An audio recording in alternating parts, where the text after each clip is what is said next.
Hello everyone, आज आपण इथे बनवत आहोत आळूची वडी। त्यासाठी आपण इथे आळूची पानं घेतलेली आहेत, ते स्वच्छ धुवून पुसून घेतलेली आहेत। आता आपण त्यासाठी इथे 1 कप बेसन घेतलेला आहे, 1 चमचा ओवा, थोडंसं चवीनुसार मीठ आणि पाणी घेतलेलं आहे। लागेल तसं आपल्याला घालायचं आहे। आता आपण त्यात ओवा घासून टाकणार आहोत हातावर छान, थोडं मीठ टाकणार आहोत। आता आपण पाणी घालून छान मिक्स करून घेणार आहोत। थोडं थोडं पाणी घालायचं आहे, त्यामुळे त्यात लम्स नाही बनणार।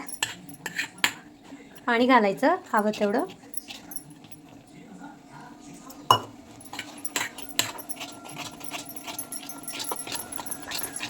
छान पीठ मिक्स करून घ्यायचं।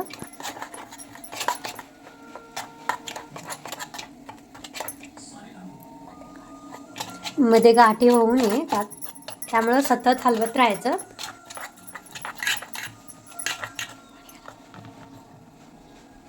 अजून थोडं पाणी घालणार आहोत।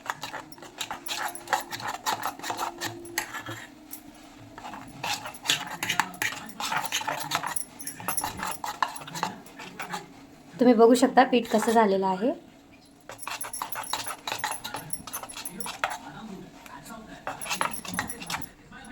पण गॅसवर कढई ठेवून पाणी गरम करून घेणार आहोत। त्यासाठी 2 ग्लास पाणी घालायचं आहे। आता इथं आपण खाली पोलपाट ठेवून घेणार आहोत, त्यावर एक आळूचं पान ठेवणार आहोत। आता छान त्याला आपण जे सारण बनवलेलं आहे ते लावून घ्यायचं आहे।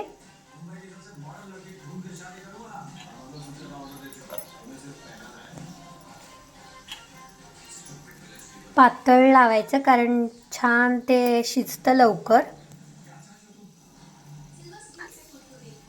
आता त्याला रोल करून घेणार आहोत।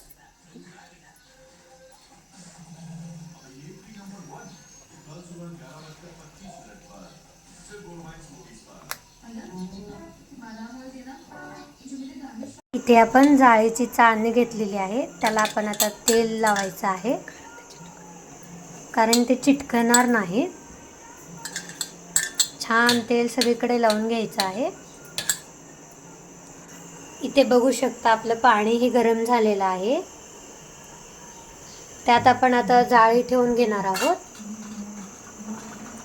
इथे आपण सगळे आता आळूचे पान करून घेतलेले आहेत, त्यात आता आपण एक एक ठेवणार आहोत।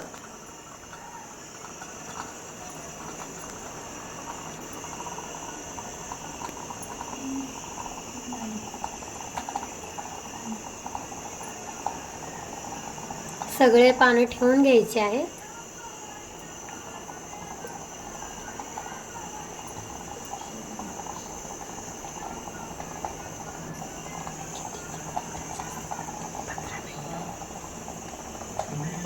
आता याच्यावर आपण झाकून ठेवणार आहोत। आपण आता झाकण ठेवणार आहोत। 15 ते 20 मिनिट आपल्याला हे छान उकडून घ्यायचं आहे। काढून घेणार आहोत।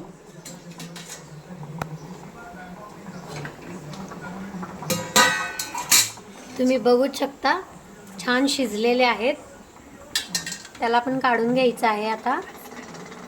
आता इथं आपण आळूचे वडीचे काप करून घेतलेले आहे। आता आळूच्या वडीला फोडणी घालण्यासाठी लागणारे साहित्य आहे तीळ, लसूण आणि कोथिंबीर। आणि आता तेल हे छान गरम करून घ्यायचं आहे कढईमध्ये। काळं तिखट हे लागणार आहे आपल्याला।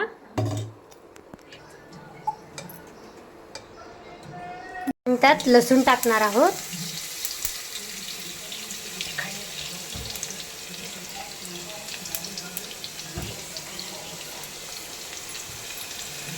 लसूणला छान परतायचं आहे।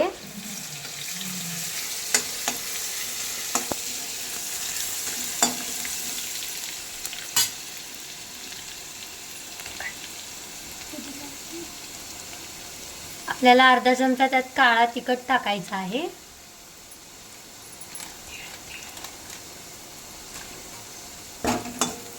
तिखटही छान मिक्स करून घ्यायचं आहे. आता त्यात थोडीशी तीळ घालणार आहोत.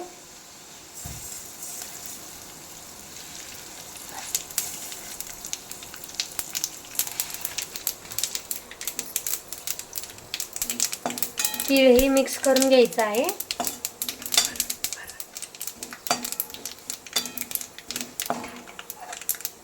आता त्यात सगळे काप टाकायचे आहेत.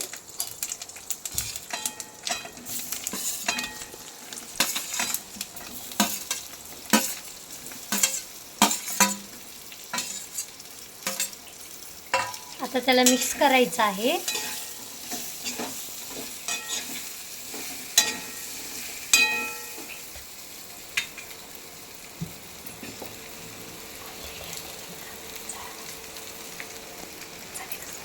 आता थोडंसं मीठ घालणार आहोत.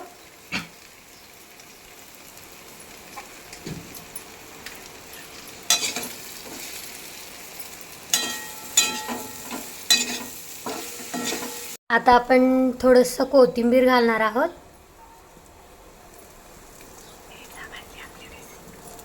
आज झाली आहे आपली ही आळूवडीची recipe. Thank you for watching. Like, share and subscribe.